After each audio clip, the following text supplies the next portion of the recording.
On this week's edition of the Overtime, we'll look back on the career of an NAU basketball star and catch up with a former Flagstaff High School basketball player who returned home to coach against the Eagles in the playoffs. All that and more on this edition of the Overtime.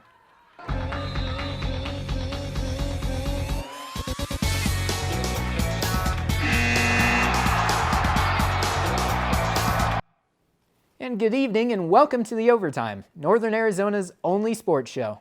I'm your host, Michael Manny, and joining me is sports reporter Gabriel Dickson. Now, Gabe, are you ready to talk some sports? You already know, Michael, I'm having a fabulous day and I'm ready to talk some sports with you. And it's been a great day so far. We are kicking it off tonight with NAU women's basketball. In her 5 years in Flagstaff, NAU women's basketball's Khiarica Rasheed has left her mark in the record books, but her impact has gone far beyond the court. I caught her as her NAU career draws closer to the end. When Khiarica Rasheed hit the game winner to beat Montana February 10th, it added yet another chapter to her historic career. The season is far from over, but as her career gets closer to the end, the fifth-year grad student wasn't sure she would be where she is today. I think I came in thinking, I was gonna just be like a role player, and then the fact that I've been able to blossom into who I am today is something that's really nice to see, and yeah, I don't know if I expected to be here today. Rasheed has left her mark in the record books, becoming the Lumberjacks' all-time leader in rebounds in games played this year. But she said her activism off the court is what has been most impactful. The fact that I've been able to insert myself, the fact that I've been, able to talk to administration, to talk to my coaches, to talk to my teammates about things in society that I feel are important to talk about. I don't know, it just means a lot that I've been able to do that. Rasheed has used her platform as a Division I athlete to speak out in support of the Black Lives Matter movement, and is part of Athletes for Social Alliance, which head coach LOREE PAYNE said has helped her teammates as well. I'm just very fortunate that I have players who want to step up and take a lead, want to step up and make change. And I think she's really encouraged her teammates who maybe haven't had a voice early on to really step up and have a voice. So she's been a great leader off the court in that way. As graduation nears, she doesn't know what the future holds, but she hopes basketball is in it. I just feel like the near future is I don't know what's gonna happen next, but I know that I do want to play overseas. I want to go to a Spanish-speaking country, Spain, hopefully. If that's in the cards for me. Michael Manny, NAZ Today. NAU Athletics has officially opened its new student-athlete High Performance Center. This 72,000 square foot building was created to improve student-athletes' physical and academic performance.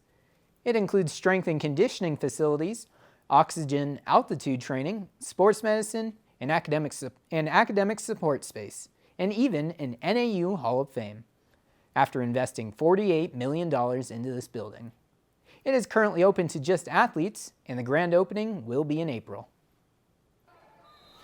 Former Flagstaff High School girls basketball player Savannah Bix returned to her hometown several years since retiring her jersey. But this time, she's coaching for the Poston Butte, the opposing team. Former Eagles basketball standout Savannah Bix has returned to her hometown several times since hanging up her jersey. But her most recent trip north had a different feel as she coached against her alma mater in a state playoff game. It's nostalgic and it's been very special, a large part of who I am, and as a basketball player, basketball coach, person has been because of Coach Johnson, and he left a huge mark in my life, and so it's been awesome, hometown feel and everything. Poston Butte senior ADRIANA BACHMAN feels proud to have a coach like Bix, who has built the Broncos into a playoff contender. I like that she has a thing on her back and just going to prove to her coach what she has built on her program and her behalf. Poston Butte didn't have a great reputation, but when Bix took over, they had a culture reset and started to look forward. We made a lot of history this year. Before I took over, there was not a lot of winning seasons, and so we had most wins in school history. We hosted a playoff game for the first time in school history, and we won a playoff game for the first time in school history. Even though Bix lost in her return to Flagstaff High last week, She offered a word of advice to the current Eagles as they continue on their quest of a state championship. Break that Final Four curse. That's, Flag High has been known to make it to the Final Four and can't get over that hump. And so, and just listen to Coach Johnson, Coach Neal, all the coaches there. They're, in my opinion, the best coaches in the state of Arizona. Gabriel Dickson, NAZ Today. NAU men's basketball has their last home game of this season this Saturday at 2 p.m. against Weber State in the Walkup Skydome. Weber State is the number 2 in the conference and beat NAU by 23 points last December. The Lumberjacks are in the bottom half of the Big Sky Conference standings at number 8, but they still have a chance at winning the Big Sky Championship Tournament that starts on March 7th in Boise, Idaho. Make sure you get out and watch the Lumberjacks this weekend. It should be a good one. And don't go anywhere just yet. After the break, sports reporter Gabriel Dickson and weekend reporter Lindsey Ridgway will go head-to-head in our debate. Stay with us.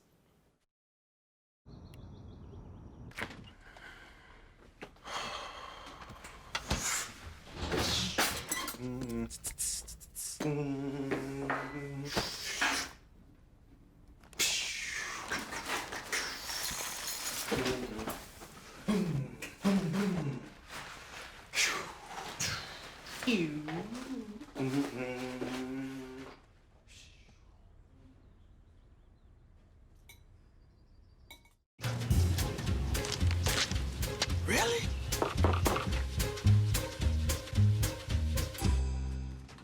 Buzz, what's up, man?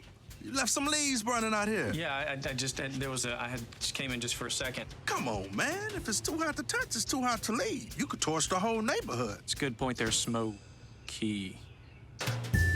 9 out of 10 wildfires are caused by humans. Only you can prevent wildfires.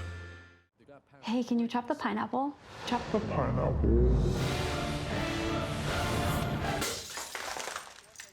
Nope, I'm high. How about I wash off the grapes? Yes. Okay. You're already making good decisions when you're high. I want tacos. Will you drive? I'm a little toasty.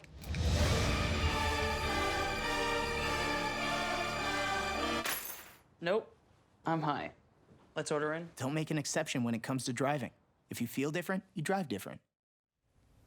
Welcome back to the Overtime. This is the debate part of our segment, and me and Lindsay are going to be talking about a variety of different topics and seeing where we stand on all of them. First, we're going to be talking about the NAU men's basketball team, and in particular, Jalen Cone. He is our star point guard, and he honestly has a really big impact on the game. But what type of impact do you think he has, Lindsay? Do you think it's a good or a bad one? I think that he is a great player. I think he's definitely given a lot to the team. But I think when we rely on a player as much as we do with Jalen Cone, it doesn't really give our other players the growth that they need, and it kind of slows them down. We have some great players, Carson Tout, Nick Maines, and I haven't seen them shine as much since Jalen Cone has come on. I mean, he's definitely a great player. He definitely has his attributes. But it's kind of a similar situation to Cam Shelton, where we relied on him so much. Then he ended up transferring, and we got Jalen Cone. And thankfully, it's not an option for Jalen Cone, but you just never know. Yeah, these are honestly really hard situations. To build a really good winning team is obviously hard. If everyone knew how to do it, they'd do it easily. But having a great player is always a good start. And I think, honestly, every single time I go out and watch him, he's dropping 20, 30 points, making it rain, honestly, outside deep. So if they can get something to work with him, obviously the chemistry needs to improve somehow, but hopefully the sky's the limit for this team. Let's go to our next topic, and that's going to be the Phoenix Suns. We're going to talk about another star point guard, and that's going to be Chris Paul. He just got injured with a thumb injury. He should be out 6 to 8 weeks. What do you think his impact is going to be on the Phoenix Suns' championship aspirations? I think it's definitely going to leave a big impact, especially going into postseason with him being gone. Hopefully he's back by then. But same kind of situation as Jalen Cone. I think hopefully it'll give other players kind of their time to shine, their kind of step up. They definitely have a backup point guard, but it'll just give them another chance to kind of get into it, build more connections, and see if they can do it without Chris Paul always being there. Yeah, Chris Paul, in my opinion, is one, if not the best point guards in the league right now. So whenever he goes down, it's going to be really hard for the team. So I honestly think that their championship aspirations are over at this point in time unless he comes back healthy. So let's go over to baseball, our last topic. What do you think about the MLB lockout? Do you think it's going to be something that's going to continue on for too long? What do you think? I unfortunately think it is going to keep staying around. I don't think these players and their managers, owners are going to be budging anytime soon. which I think is really unfortunate because it kind of does interfere with the thing they love, which is playing baseball. With spring training being pushed back, it's, you know, getting in the way of doing what they love, and I think it's really unfortunate. Yeah, it's always unfortunate when we're not watching sports at any point in time, but we always got to understand what's happening. Hopefully it'll happen soon, but I think that's going to have to do it for us. Yeah, so thanks so much for tuning into the debate segment of the show tonight. Stay tuned after the break for what's going on this weekend in Northern Arizona sports. Wow, these are really good. You act surprised.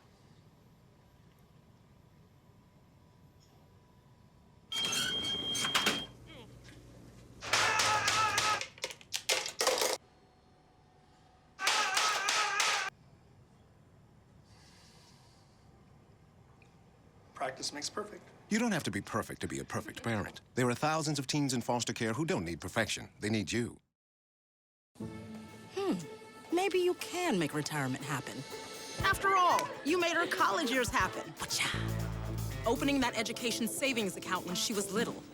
Spearheading a campus tour. And another, and another, and another, and another. Bam! Deciphering financial aid. She was like, what? And now she's like, you aced planning for college.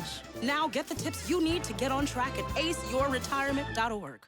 It appears these hot ashes are about to be dumped, which could possibly start a wildfire. How will Smokey deal with such a hot situation? The garden hose defense. Next, a thorough stir. Then another spray. And finally, feeling if the ashes are cool. Oh, yeah. Ah, yes, the selfie. A ritual practiced so frequently with this tribe, but not so much by Smokey Bear. Only you can prevent wildfires. Welcome back to the Overtime. We have a lot going on this weekend in Northern Arizona sports, so let's get right into it. Starting off with NAU track and field. They will be on day 2 of the Big Sky Championship in Bozeman, Montana at the time of airing and are hoping to bring home their 11th Big Sky Indoor Track and Field Championship in school history. Switching to basketball, both NAU men's and women's basketball are competing against Weber State this Saturday. The women will be away in Ogden, Utah, with their game scheduled to start at 1 p.m. The men, however, are going to be finishing off their season and disco week this Saturday in our very own Walk-Up Skydome. The game is set to start at 2 p.m., and as always, you can catch these games on ESPN+. Finally, NAU men's tennis will also be home this weekend, playing on Saturday against Grand Canyon University, and the women will be on the road at Weber State as well for their first Big Sky match this season. We wish all the teams competing this weekend the very best of luck. Well, that's all I have for sports this weekend up here in Northern Arizona. Back to you at the desk, Michael. Thanks, Lindsay. And to close out the show, we just want to note, when we started recording this show, the Flagstaff Eagles girls basketball team has moved on to the state title game, which will take place in Phoenix. Head coach Tyrone Johnson has taken the Eagles to the Final Four in 7 different times in his tenure, and the team has finally been able to get over the hump and will play for a championship. Well, that's all we have for the show tonight. Thank you to sports reporters Gabriel Dickson and Lindsey Ridgway for joining me on tonight's show. And we'll see you next week for another edition of The Overtime. Have a good night.